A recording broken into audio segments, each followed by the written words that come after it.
think about how hope relates to my approach of self-leadership, it's actually something I've been doing my entire life. And I just never had a name for it when thinking about pathway thinking, creating a plan, and then agency thinking, having motivation to get that plan started and to move out. I didn't grow up with much. As a kid, I've been homeless multiple times. I lived in a duplex with I have 4 sisters and 3 brothers. I slept on a floor, from the ages of 7 to 18 until I went to college. And so every step of the way, I was very involved in school.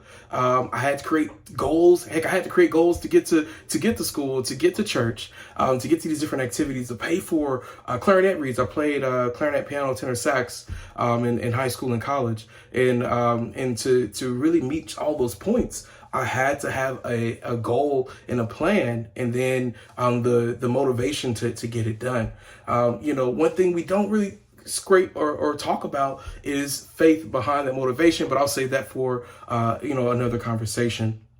When I think about hope as a leader, this is the best time in our position to lead with hope, to lead with goals, to drive the need of change in our capacities that we're in.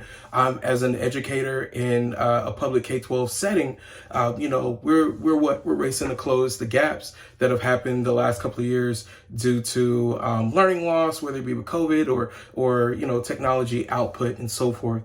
And so having strategic plans and then working those plans.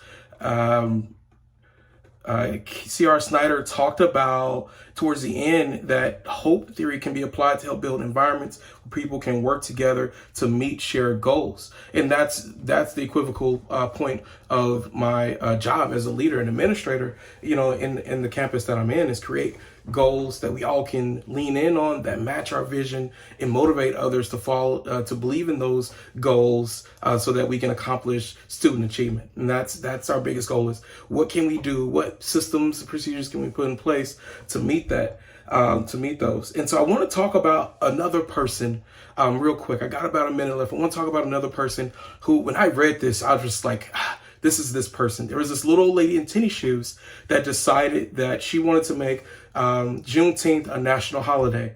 And so I'm from Fort Worth, Texas. She's from Fort Worth, Texas. And she decided she was going to walk from Fort Worth. She's going to go from